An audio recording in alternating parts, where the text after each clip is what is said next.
most of the multinational fashion retailer, they cancel the order from Bangladesh. They want discount, they want suspension, they want to pay pending.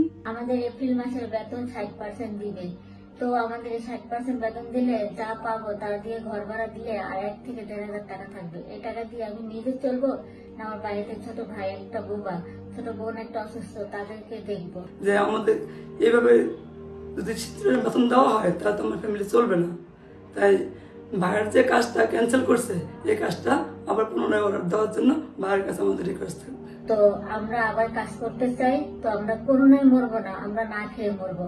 আমাদের হচ্ছে ঝুঁকি ভাতা দেওয়া উচিত। No money means no food, so pay up now.